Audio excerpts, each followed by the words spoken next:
Dear friends, आज के इस वीडियो में हम लोग डिस्कस करेंगे important rules of GNSR for guards, loco pilots and assistant loco pilots part 2।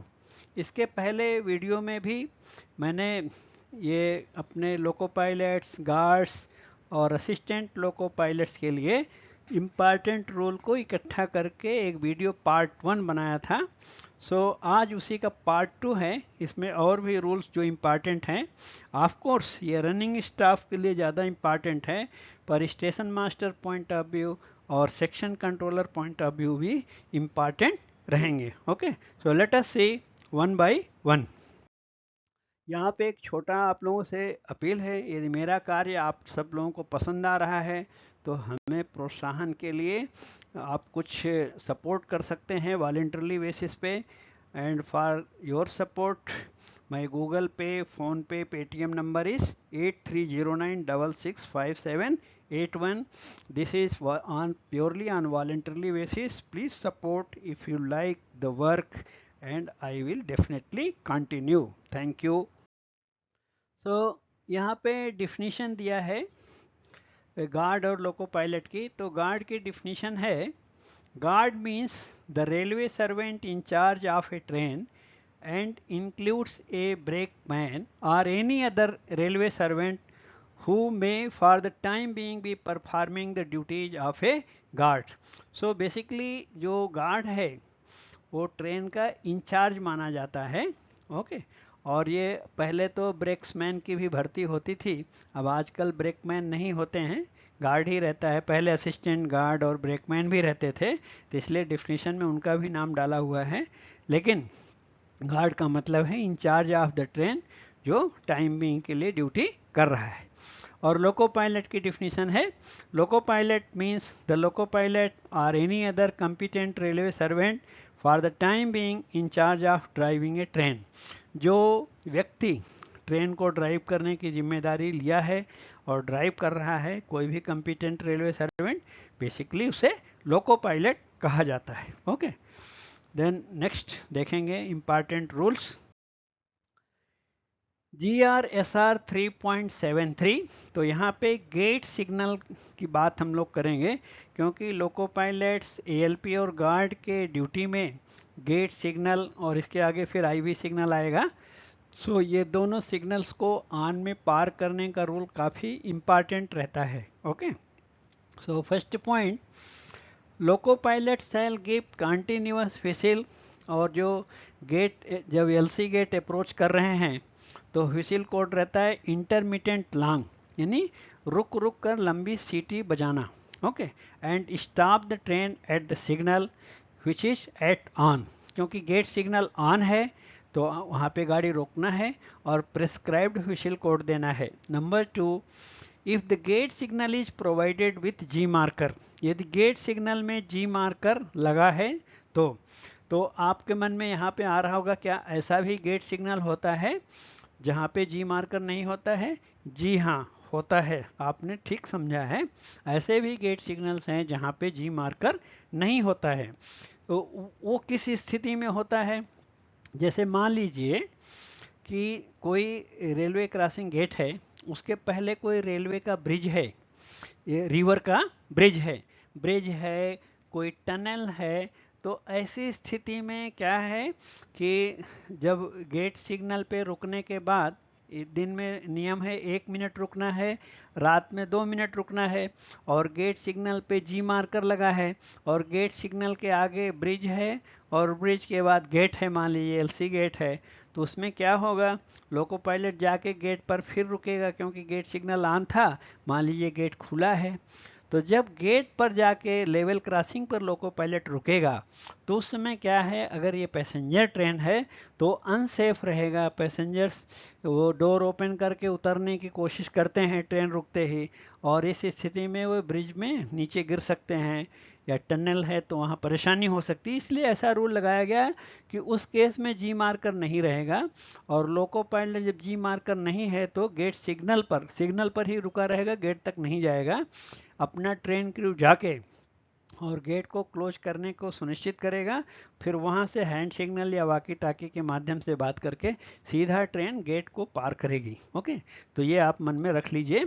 अब ऐसे रूल है कि जब सिग्नल ऑन है और जी मार्कर है, इसीलिए यहाँ पे लिखा है रूल में जी मार्कर है, तो सिग्नल पर 1 मिनट दिन में या रात है तो 2 मिनट रुकने के बाद फिर लोको पायलट गेट तक जाना चाहिए। He can pass the gate on hand signal of the gateman. यदि गेटमैन वहाँ है और गेट बंद करके प्रोसीड हैंड सिग्नल दिखा रहा है तो हम गेट को पार कर सकते हैं। If the gateman is available and not showing proceed hand signal, LP shall wait until hand signaled by gateman. यदि गेटमैन है और वो प्रोसीड हैंड सिग्नल नहीं दिखा रहा है तो लोको पायलट को वेट करना चाहिए जब तक हैंड सिग्नल ना दिखाया जाए। ओके, देन आगे नेक्स्ट पॉइंट देखेंगे। If gateman is not available, दूसरा केस है गेटमैन अवेलेबल नहीं है, then loco pilot can pass the gate on hand signal of the crew of the train. यानी ट्रेन क्रू कोई भी असिस्टेंट लोको पायलट है या नहीं है तो गार्ड जाके गेट को क्लोज करेंगे और पीएचएस दिखा के गेट को पार कराएंगे। Will do so after ensuring that gate is closed and locked.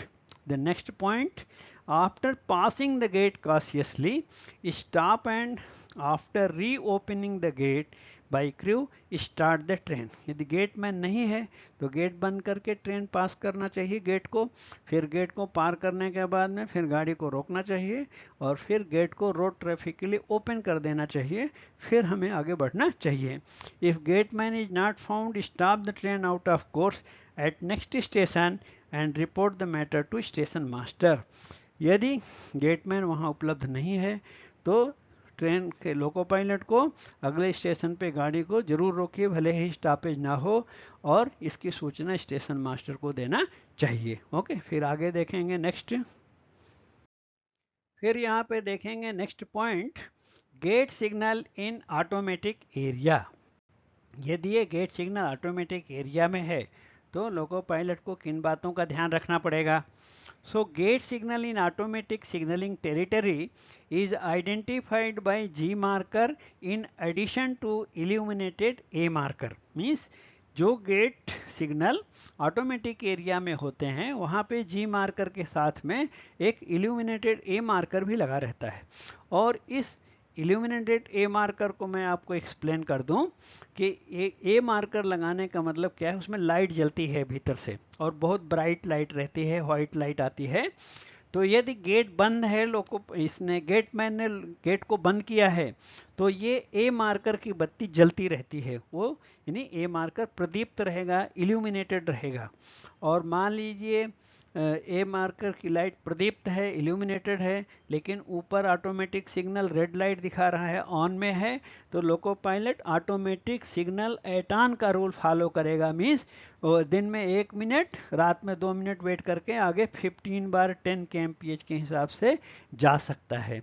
Okay, और मान लीजिए ए मार्कर की लाइट बुझी हुई है, सिग्नल तो ऑन ही है, तो इसका मतलब गेट खुला है, तो ये मार्कर की लाइट से ही गेट के खुलने और बंद होने का हमें पता लग जाएगा। तो गेट खुला है तो लोको पायलट गेट रूल भी फॉलो करेगा और ऑटोमेटिक रूल भी फॉलो करेगा, दोनों रूल फॉलो करेगा। So next point, when A marker is extinguished, A marker की लाइट बुझी हुई है, the gate it means gate is in open condition, gate खुला है, LP to follow gate and automatic rules both. Next point, if after waiting for 1 minute by day or 2 minute by night, तो यहाँ पर भी rule वही है, दिन में 1 मिनट और रात में 2 मिनट रुकना है। ऑटोमेटिक सिग्नल ऑन में भी वही रूल है, गेट सिग्नल ऑन में भी वही रूल है, 1 मिनट 2 मिनट का। रुकने के बाद if the signal is not taken off, ये सिग्नल अभी भी ऑन है, then he shall draw his train ahead cautiously up to level crossing।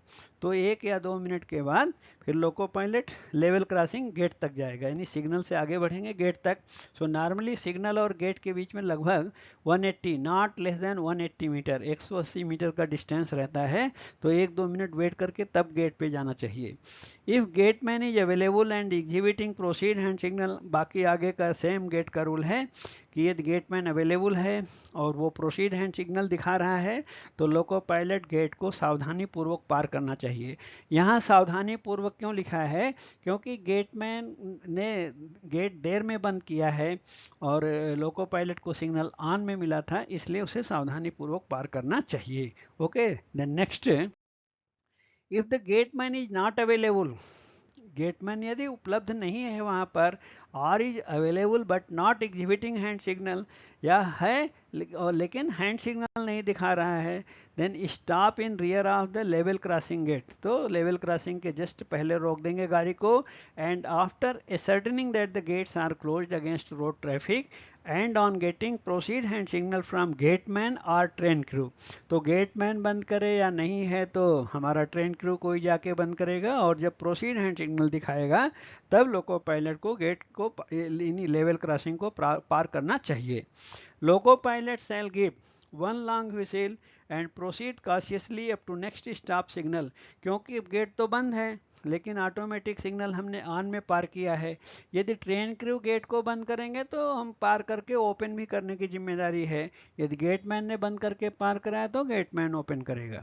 फिर आगे सावधानी पूर्वक अगले ऑटोमेटिक सिग्नल तक जाना चाहिए, क्योंकि ऑटोमेटिक रूल के हिसाब से क्या है, जब आपने गेट भले ही बंद किया लेकिन क्योंकि ऑटोमेटिक सिग्नल ऑन में पार किया तो आगे कोई ट्रेन हो सकती है, इसलिए 15 बार 10 kmph फॉलो करेंगे, पहली बात। दूसरी बात, अगर आगे कोई ट्रेन दिखाई देती है तो जो ब्रैकेट में लिखा है 150 मीटर बार 75 मीटर ऑब्लिक सेफ डिस्टेंस, उसका मैं मीनिंग आपको बता देता हूँ, कहीं एमसीक्यू में भी ये काम आ जाएगा।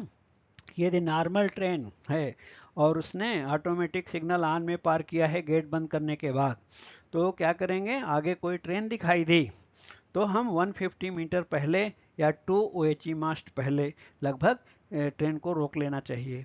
यदि मान लीजिए आप EMU DMU चला रहे हैं तो EMU DMU चला रहे हैं तो अगली ट्रेन से पीछे 75 मीटर पे गाड़ी को रोक लेना चाहिए EMU DMU को, या 1 OHE मास्ट या एक OHE का जो खंभा होता है उसके पहले रोक लेना है।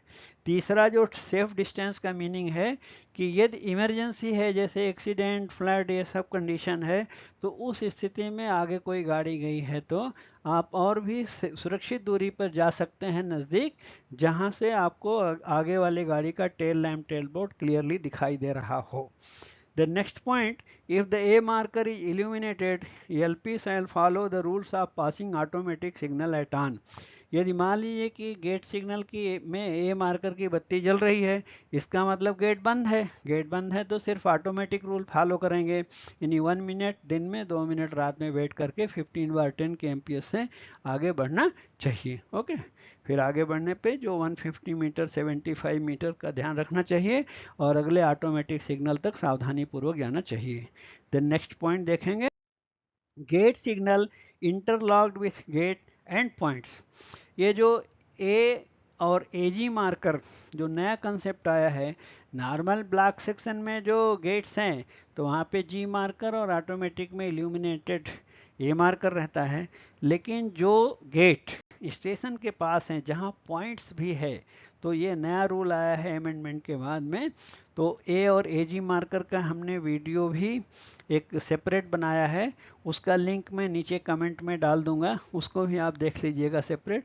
यहाँ पे ब्रीफ में समझा देता हूँ कि यदि गेट सिग्नल इंटरलॉक गेट के साथ है और आगे पॉइंट भी है, जैसे मान लीजिए कोई स्टार्टर सिग्नल है, स्टार्टर के आगे लेवल क्रॉसिंग गेट है स्टेशन में, या एलएसएस है, एलएसएस के आगे या होम सिग्नल के पास लेवल क्रॉसिंग गेट है तो वहाँ पॉइंट्स भी रहेंगे, तो उसी के लिए एजी मार्कर जो नया प्रोविजन आया है वही है कि in automatic signalling territory when a semi automatic stop signal is required to protect a LC gate in addition to points, यानी कि लेवल क्रॉसिंग गेट के साथ पॉइंट भी है, यानी पॉइंट का प्रोटेक्शन तो कर रहा है और स्टेशन का जो सिग्नल है उसके साथ कोई गेट भी लगा हुआ है तो उसको भी प्रोटेक्ट कर रहा है।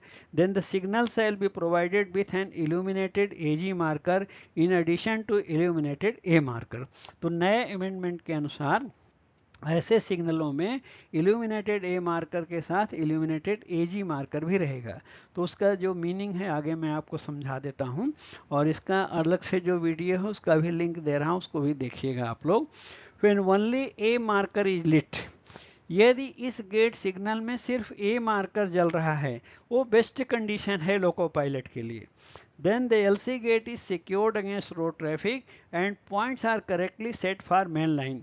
यदि ए मार्कर की लाइट जल रही है, इसका मतलब गेट भी बंद है और इन्हीं, लेकिन केवल ए मार्कर की बात हो रही है यहाँ पे, दोनों एक साथ कभी नहीं जलना चाहिए। दोनों जल रहा है तो वो इसका मतलब प्रॉब्लम है, वो आगे बताएंगे आपको। सिर्फ ए मार्कर जल रहा है तो गेट भी बंद है और पॉइंट भी मेन लाइन के लिए प्रॉपरली सेट है और लॉक्ड है। सो लोको पायलट सिर्फ ऑटोमेटिक सिग्नल एट ऑन का रूल 1 मिनट 2 मिनट 15 बार 10 kmph फॉलो करके आगे जा सकता है।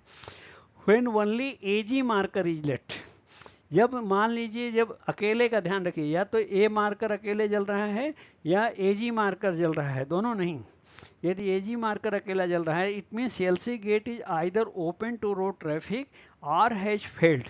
तो एजी मार्कर जल रहा है, इसका मतलब या तो एलसी गेट खुला हुआ है और या तो उसका जो कुछ है फेल्योर है, चाहे उसका लिफ्टिंग बैरियर में फेल्योर हो, कुछ इंटरलॉकिंग में प्रॉब्लम है।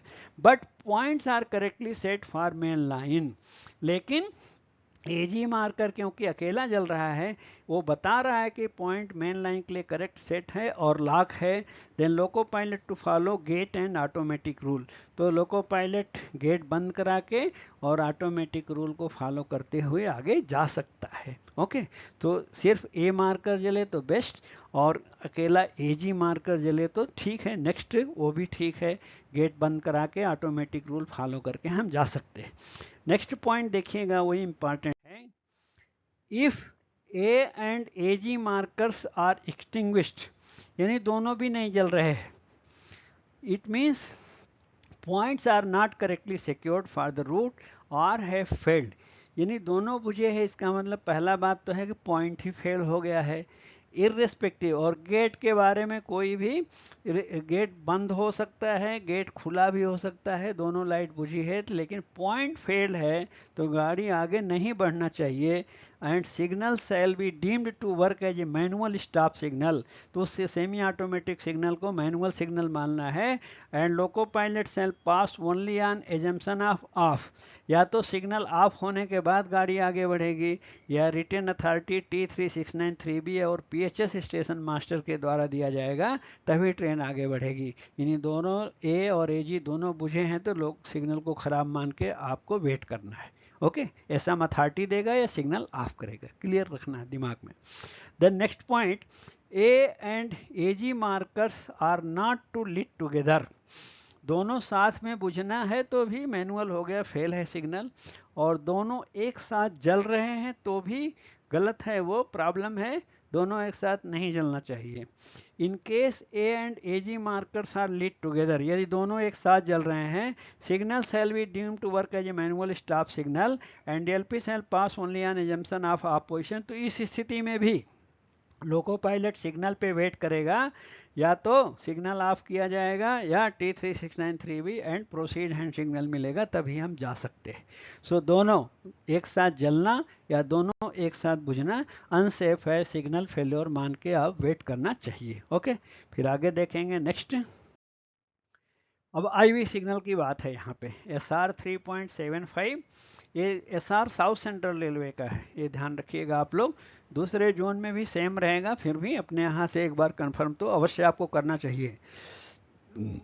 आईवी सिग्नल खराब होने पे क्या है, तो इसमें 3 तरह की स्थिति रहती है। Number 1 case, SM knows IB failure before dispatching the train, यानी ट्रेन को स्टेशन से स्टार्ट करने के पहले स्टेशन मास्टर को मालूम है कि हमारे आईवी सिस्टम में खराबी है। तो वो खराबी के यहाँ पे 5 पॉइंट दिए हुए हैं। SM suspend IB working, SM को IB वर्किंग रोक देना चाहिए, मतलब दोनों ब्लॉक सेक्शन को एक मानना चाहिए, एक्सियल काउंटर सेक्शन और IB सेक्शन को एक मान के गाड़ी चलाना चाहिए। कब? Number 1, IB signal fails, IB signal ही खराब हो गया। नंबर 2, एक्सियल काउंटर या ट्रैक सर्किट जिससे ट्रेन मूवमेंट कंट्रोल होता है वो ख़राब है, या IB distant fails in off position, या आईवी डिस्टेंट सिग्नल ऑफ में अटक गया है। नॉर्मली होता नहीं है आईवी डिस्टेंट ऑफ में फेल होना, क्योंकि आजकल सिग्नल इस तरह बनाया है कि जब भी ख़राब होगा तो वापस ऑन में रेड लाइट में डिस्टेंट है तो कासन में आ जाना चाहिए। लेकिन फिर भी मान लीजिए वो अटेंशन या प्रोसीड में आ गया है, यानी सिंगल डिस्टेंट है तो अटेंशन में नहीं आना चाहिए, अटेंशन में नॉर्मल पोजीशन है, अटेंशन रहेगा तो चलेगा। सिंगल डिस्टेंट है तो उसको कासन में है तो इसका मतलब ऑन है, लेकिन ऑफ का मतलब प्रोसीड दिखा रहा है या सिंगल डिस्टेंट टेंशन दिखा रहा है। तो ऐसा नॉर्मली नहीं होता है, फिर भी अगर हो गया, सूचना मिल गई उनको तो हमारे इंडिकेशन आता है पैनल में, वहाँ से सूचना मिल गई तो आईवी वर्किंग को रोकना है। नंबर 4, ब्लॉक इंस्ट्रूमेंट फेल्स, यदि ब्लॉक इंस्ट्रूमेंट ही खराब है तो भी आईवी वर्किंग रोक देना है। Number 5, LC gate interlocked with IV signal fails, यदि आईवी सिग्नल से कोई एक गेट इंटरलॉक्ड है तो जब गेट का खराब होगा इंटरलॉकिंग तो आईवी भी नहीं काम करेगा, तो उस समय आईवी वर्किंग रोक देना है, दोनों सेक्शन को एक मानना है। Then obtain line clear for the train, advance station master से लाइन क्लियर लेंगे दोनों सेक्शन को एक ट्रीट करते हुए, और प्राइवेट नंबर लेने के बाद लोको पायलट को रिटर्न प्राधिकार देंगे। ओके, नेक्स्ट आगे देखेंगे पॉइंट कि जब आपने सस्पेंड किया है, if IV signal is interlocked with gate, treat the gate as non interlock, तो जब आईवी खराब है तो उसके साथ जुड़ा हुआ गेट है तो उसको नॉन इंटरलॉक मानते हुए फिर गेट को प्राइवेट नंबर एक्सचेंज करके बंद कराने का ड्यूटी स्टेशन मास्टर का रहेगा। Exchange PN with gateman for closing the gate. Then next, line clear लेते समय क्योंकि अब पीएलसीटी देंगे तो इसलिए जो डिस्पैचिंग स्टेशन मास्टर है टी बार A1425 को फिलअप करेगा, और रिसीविंग एंड का स्टेशन मास्टर टी बार भी 1425 को फिलअप करेगा। ओके, और साउथ सेंट्रल रेलवे में आजकल कंबाइंड अथॉरिटी दिया जाता है। पहले रहता था कि एलएसएस के लिए पीएलसीटी दे दिया, आईवी सिग्नल के लिए T3693 भी दिया, तो अमेंडमेंट होने के बाद अब रूल क्या है, एक ही कंबाइंड अथॉरिटी पीएलसीटी दिया जाएगा, उसमें एलएसएस को ऑन में पार करना और आईवी सिग्नल को ऑन में पार करना दोनों लिखा जाएगा। ओके, और ये लाइन क्लियर इंक्वायरी और लाइन क्लियर रिप्लाई दोनों तरफ के स्टेशन मास्टर रिकॉर्ड में फिलअप करके रख लेंगे। Number 8 point, mention how the line clear has been obtained, मतलब आपने किसके माध्यम से लाइन क्लियर लिया है तो इसमें लिखना चाहिए थ्रू टी बार A1425 कि 1425 पे हमने पर्टिकुलर नोट किया है लाइन क्लियर लेने के लिए। And strike out remarks that is block instrument, block instrument में लाइन क्लियर लेने का कॉलम को कट कर देना चाहिए। The next point, LP proceed with normal speed, यदि कंबाइंड अथॉरिटी पीएलसीटी मिला है स्टेशन पर तो लोको पायलट की स्पीड क्या होगी, उसको एमपीएस कह सकते हैं, मैक्सिमम परमिसिबल स्पीड, या उसको नॉर्मल स्पीड भी कह सकते हैं, कोई भी प्रॉब्लम स्पीड का नहीं रहेगा, नॉर्मल स्पीड फॉलो कर सकते हैं, ऑब्जर्विंग अदर कासन आर्डर, बाकी जो कासन आर्डर रास्ते के हों तो फॉलो करेंगे। ओके, गेट बंद करा के स्टेशन मास्टर को भेजना है, वो ध्यान रखने का है। देन नेक्स्ट देखेंगे case 2, station master is not aware of IV failure before dispatching the train, मान लीजिए हमारे स्टेशन से ट्रेन हमने स्टार्ट किया लेकिन स्टेशन मास्टर को नहीं मालूम है, नॉर्मल में स्टार्ट किया एलएसएस ऑफ करके, फिर और लोको पायलट जाने के बाद में आईवी सिग्नल को देखा तो ऑन में है, तो लोको पायलट का ड्यूटी क्या है, LP to stop the train, loco pilot IV signal पर गाड़ी को रोक देंगे। Contact station master of rear station on IV phone, IV phone rear SM से कनेक्टेड रहता है तो आईवी फोन पर ही प्राइवेट नंबर परमिशन लेना चाहिए। If line clear is obtained for the train, SM will give private number received from advance station master to loco pilot, तो rear SM से यदि प्राइवेट नंबर आईवी फोन पर, ध्यान रखना है रूल के हिसाब से आईवी फोन, दूसरा वाकी टाकी या कोई सीयूजी फोन पर प्राइवेट नंबर परमिटेड नहीं है। देन मिलने पर loco pilot will record private number in rough journal, PN या प्राइवेट नंबर को रफ जर्नल में नोट करेंगे, गार्ड भी नोट करता है पीछे, and pass IV signal at on and proceed up to next station with normal speed, private number PN मिला है तो नॉर्मल स्पीड एमपीएस फिर फॉलो करेंगे। देन थर्ड पॉइंट देखेंगे when loco pilot is unable to contact rear SM on IV phone, यदि IV phone पर rear SM से बात नहीं हो पा रही है तो उस केस में लोकल रूल्स में भी दिया है कि लोको पायलट अपना लोको इंस्पेक्टर को इन्फॉर्म करना चाहिए, CUG फ़ोन इमरजेंसी में ऑन कर लेना चाहिए, वो सब कर सकते हैं। पर फैक्चुअली जब नहीं मिला है प्राइवेट नंबर, एसएम से बात नहीं हुई है, then loco pilot shall wait for 5 minute, 5 minute wait करना है। 5 मिनट पूरा होने के बाद स्पीड फॉलो करना है 15 बार 8 kmph, यानी व्यू क्लियर है तो 15 दिन के समय, और रात में या दिन में व्यू क्लियर नहीं है तो अगले स्टेशन तक यानी होम तक 15 बार 8 kmph फॉलो करना चाहिए। ओके, और थोड़ा सावधानी पूर्वक जानना चाहिए, क्या पता आगे गाड़ी हो, हमें सूचना नहीं है इसलिए। Then loco pilot to report to SM of next station, यदि लाइन क्लियर नहीं मिला है, पीएन नहीं मिला तो अगले स्टेशन मास्टर को इसकी सूचना देना चाहिए। और जब हमारी ट्रेन आईबी को ऑन में पार करती है तो रियर स्टेशन मास्टर को K1 बजर आता है और लाइट आती है, इंडिकेशन आएगा। फिर station master informs advance SM, तो rear station master advance SM से बात करना चाहिए, भाई हमको K1 बजर आया है, एक ट्रेन आईबी सिग्नल ऑन में पार की है। Then 5 number point, if IB section is already occupied, यदि मान लीजिए एसएम को मालूम है कि ये गाड़ी आईबी ऑन में पार की, इसके आगे भी एक गाड़ी गई हुई है, तो उस लोको पायलट को और सतर्क करने के लिए थ्रू गेटमैन या टीपीसी का मतलब होता है ट्रैक्शन पावर कंट्रोलर, ये कंट्रोल ऑफिस में रहते हैं, उनको फ़ोन करके बताना चाहिए। वो लोग लोको पायलट को कांटेक्ट करके इन्फॉर्म करेंगे कि भाई आगे गाड़ी है और आप सावधानी पूर्वक आगे जाइएगा।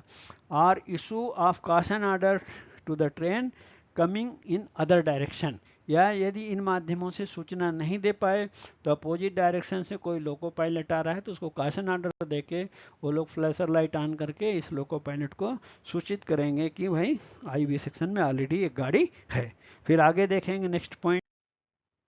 Next point 4.48, permission of guard to detach engine from train, कि मान लीजिए ट्रेन ब्लॉक सेक्शन में है, सो ट्रेन ब्लॉक सेक्शन में है तो उससे इंजन डिटैच करना है, वो कब कर सकते हैं हम, इमरजेंसी में। जैसे मान लीजिए इंजन में आग लग गई, उदाहरण के लिए एक केस में बता रहा हूँ, इंजन में आग लग गई तो उस केस में इंजन को ब्लॉक सेक्शन में भी अलग करना पड़ सकता है ट्रेन से, तो क्या सावधानी लेंगे, वो पॉइंट GR 4.48 में दिया है।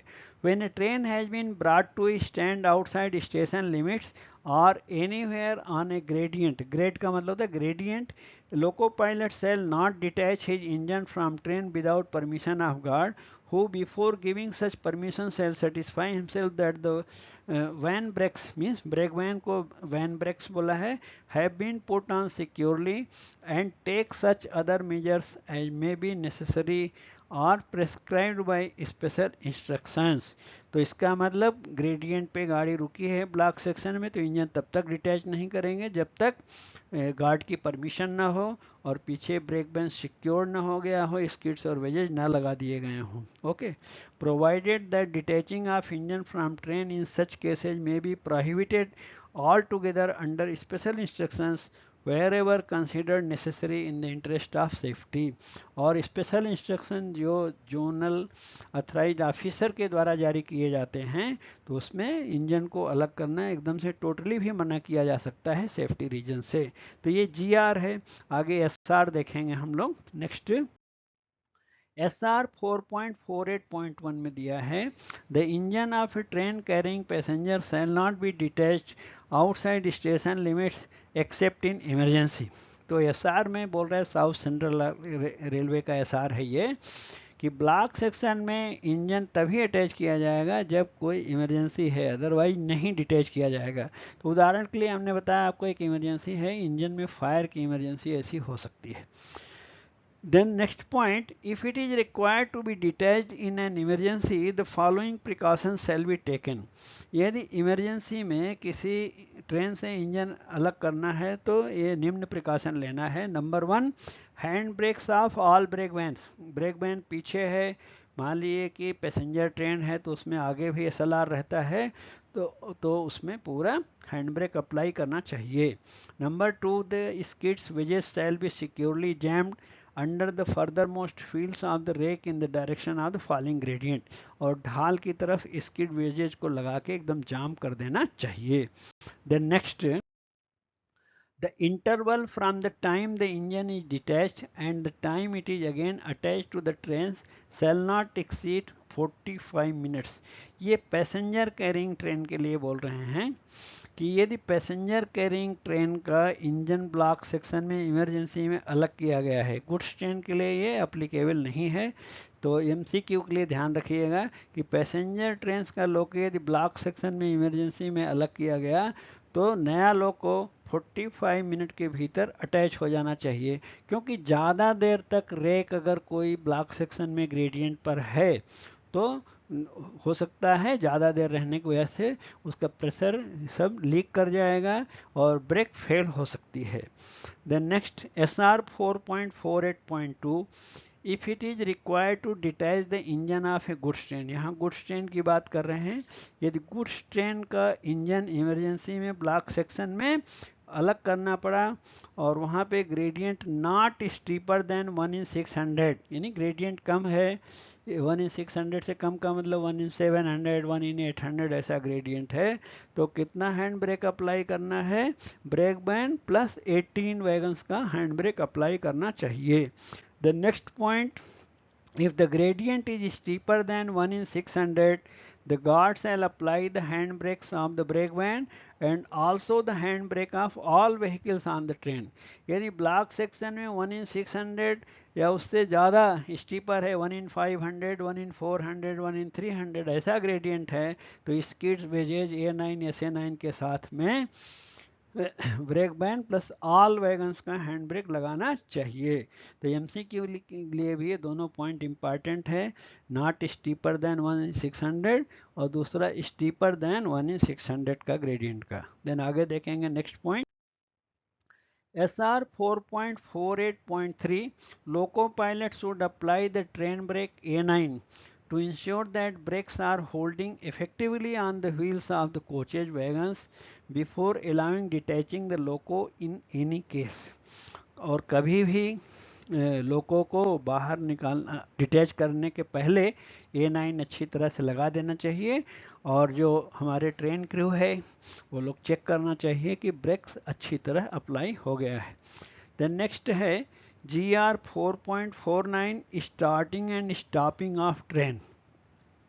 The loco pilot shall start and stop his train carefully and without a jerk। So गाड़ी कभी भी जब स्टार्ट करना है या रोकना है तो जर्क कम से कम मिनिमम विदाउट जर्क स्टार्ट और स्टॉप होना चाहिए, ध्यान रखना चाहिए।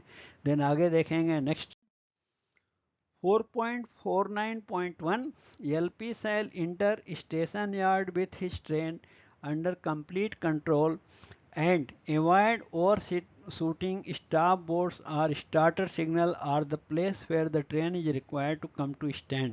चाहे गुड्स ट्रेन हो तो स्टार्टर सिग्नल या स्टॉप बोर्ड ओवरशूट नहीं होना चाहिए, पैसेंजर ट्रेन है तो जो प्लेटफार्म है ओवरशूट नहीं होना चाहिए, डिस्प्ले बोर्ड लगे हैं वो ध्यान रखना है लोको पायलट को। When working a passenger train, LP shall ensure that passenger bogies do not overshoot the platform। The next point 4.49.2.1, whenever a train is stopped on a gradient for any reason like accident, loco failure, OHE supply failure, etc., it is essential and important to apply A9 and SA9 brakes so as to hold the train safely on the gradient।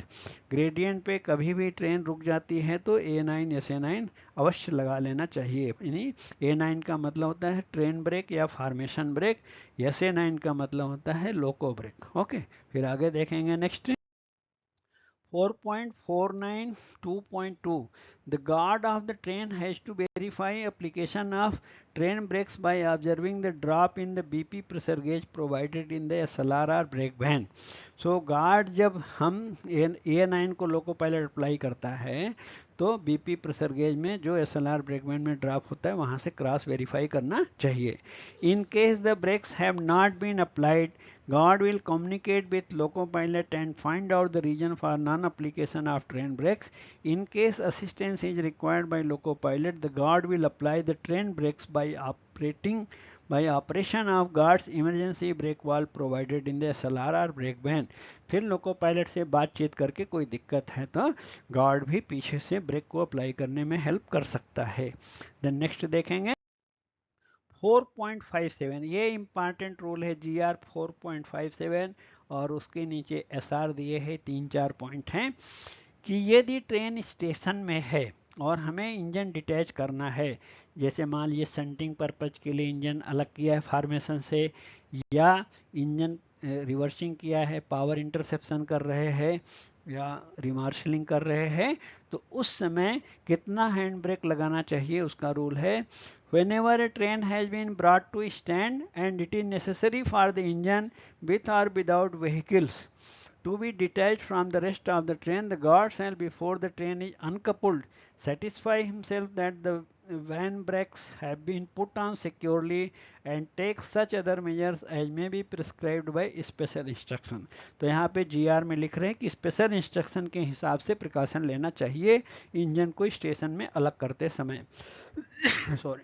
Then first SR 4.57.1 यहाँ पे फिर से आपको बता दें कि ये SR south central railway का है. Okay. At all station where the gradient inside station limit is not steeper than 1 in 600, station में यदि ग्रेडियंट 1 in 600 से कम स्टीपर है, ज़्यादा ग्रेडियंट इससे नहीं है, तो इंजन डिटैच करने के पहले या तो आप ब्रेक बैन का हैंड ब्रेक अप्लाई कर दीजिए. यदि ब्रेक बैन नहीं है या ब्रेक बैन भी अलग करना है तो 6 वैगन का कम से कम हैंड ब्रेक लगाना है. साथ में जो फॉर्मेशन ब्रेक लगाते हैं, स्किड्स वेजेज लगाते हैं, वो तो कॉमन है. देन नेक्स्ट देखेंगे. Next criteria, if station gradient is steeper than 1 in 600 but not steeper than 1 in 260, यानी gradient 1 in 600 और 1 in 260 के बीच में है, उस समय इंजन डिटैच करने के पहले ब्रेक बैन के साथ 6 वैगन का हैंड ब्रेक लगाना चाहिए. और यदि ब्रेक बैन नहीं है या उसको भी निकाला है तो टोटल 12 वैगन का हैंड ब्रेक लगाना चाहिए. देन तीसरा पॉइंट है सबसे नीचे वाला, यदि स्टेशन का ग्रेडियंट 1 in 260 से भी ज़्यादा खतरनाक है, उससे ज़्यादा स्टीपर है, खड़ी ढाल है, तो नॉर्मली अवॉइड करते हैं वहाँ पे इंजन को डिटैच करना. फिर भी इमरजेंसी में करना पड़ा तो ब्रेक बैन प्लस 12 वैगन्स का हैंड ब्रेक लगाना है. ब्रेक बैन नहीं है तो टोटल 18 वैगन्स का हैंड ब्रेक अप्लाई करना चाहिए. ओके. ये और स्किड्स विजेज कॉमन है, फॉर्मेशन ब्रेक लगाना कॉमन है. देन आगे देखेंगे. Next 4.57.2, the station master is also responsible. जब हमारे स्टेशन में यदि इंजन डिटैच हो रहा है शंटिंग कार्य या पावर इंटरसेप्शन के लिए, किसी कार्य के लिए, तो एसएम की भी जिम्मेदारी है स्टेशन स्टाफ को भी इस सिक्योरिंग में ध्यान रखना चाहिए. Then 4.57.3, for any reason if guard has to leave SLR, यदि गार्ड को ब्रेक बैन SLR के बाहर आना है तो उन्हें वहां पे हैंड ब्रेक अप्लाई करके सिक्योर करके आना चाहिए. और next point, after completion of work before giving signal for the train to start, गाड़ी स्टार्ट होने के पहले गार्ड को ध्यान रखना चाहिए कि हैंड ब्रेक SLR और ब्रेक बैन का रिलीज कर लें, क्योंकि कई बार हैंड ब्रेक अप्लाइड कंडीशन में गाड़ी चलेगी तो फ्लैट टायर होगा, बाद में उससे डिरेलमेंट हो सकता है, रेल फ्रैक्चर हो सकता है. फ्लैट टायर से बहुत सारी प्रॉब्लम्स होती है. फ्लैट टायर पे आपको वीडियो देखना है तो आप सर्च करिएगा फ्लैट टायर, आगे सरस ओझा लिखिएगा तो आपको फ्लैट टायर पर भी वीडियो मिल जाएगा. ओके. देन आगे देखेंगे. नेक्स्ट पॉइंट 6.04.2.1, एक MCQ के लिए बहुत इंपॉर्टेंट क्वेश्चन है कि यहाँ पे हम पावर लोको को डिटैच नहीं कर रहे हैं, इंजन के साथ ट्रेन है और ब्लॉक सेक्शन में मान लीजिए ग्रेडियंट 1/150 है या उससे खतरनाक ढाल है 1/150 और स्टीपर है और ट्रेन 15 मिनट से ज़्यादा रुक गई तो कितना हैंड ब्रेक लगाना चाहिए। तो उसका रूल है कि इंजन की तरफ से कम 10 वैगन और ब्रेक बैंड की तरफ से कम 5 वैगन का हैंड ब्रेक लगाना चाहिए। स्किड्स विजेज A9 SA9 तो कॉमन है और 1/3 of total number of wagons, यानी 60 वैगन है तो कम से कम 1/3 का मतलब 20 वैगन पे हैंड ब्रेक लगाना है। तो 10 आगे लगाया, 5 आगे लगाया है, थोड़ा फिर 20 गिनती पूरा करने के लिए आगे और 3-4 बढ़ाना पड़ेगा, पीछे 2-3 बढ़ाएंगे।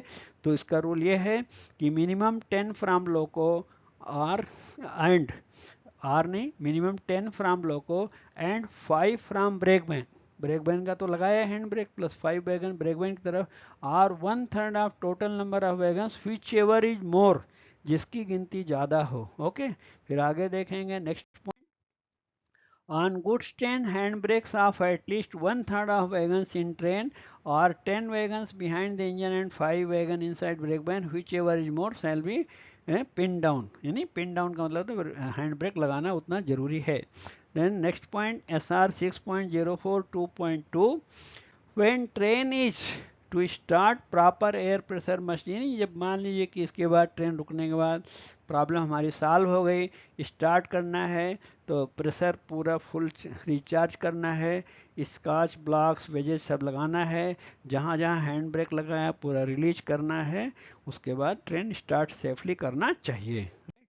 Then next SR 6.04 2.3, loco pilot himself or in his direction ALP shall be responsible for application and release of handbrakes of wagons behind engine। तो जो ये 1/150 ग्रेडियंट में आगे 10 वैगन या 12 वैगन 14 वैगन का हैंड ब्रेक लगा है, वो लगाने का और उसको वापस रिलीज करने का, खोलने का जिम्मेदारी असिस्टेंट लोको पायलट की है, और पीछे ब्रेक बैंड और उसके साथ में जो 5 या 7 वैगन का हैंड ब्रेक लगाया है उसको अप्लाई करना और रिलीज करना गार्ड की जिम्मेदारी है। Then last point SR 6.04 2.4, considering the condition of brake power on train, LP may take additional precautions as mentioned in sub-rule 2.1 above during the stoppage of his train on sections steeper than 1/50 or 1/100 to avoid runaway। और मान लीजिए कि हमारे train का break power में कुछ कमी है, कुछ प्रॉब्लम है, तो लोको पायलट अकॉर्डिंगली जब इससे खड़ी ढाल पे ट्रेन रुक गई है 1/150 तो और ज़्यादा स्किड्स वेजेज या अन्य प्रिकॉशंस हैंड ब्रेक लगाने के ले सकते हैं अपने डिस्क्रिप्शन के अनुसार। तो ये जो इम्पॉर्टेंट रूल्स पार्ट 2 में आपको हमने बताया, आशा है आपको पूरा समझ में आया होगा। फिर भी कहीं कोई डाउट है तो आप कमेंट बॉक्स में क्वेश्चन पूछिएगा, मैं आपको अवश्य रिप्लाई करूँगा। और इसके बाद आगे एक अनाउंसमेंट है, देखने के बाद आप वीडियो बंद कर सकते हैं। Okay, and thank you so much for spending your valuable time and please subscribe already if you have not subscribed and press the bell icon so that you get the notification for the next video। और इसका English version भी मैं बना के जल्द ही डालूंगा। Thank you so much.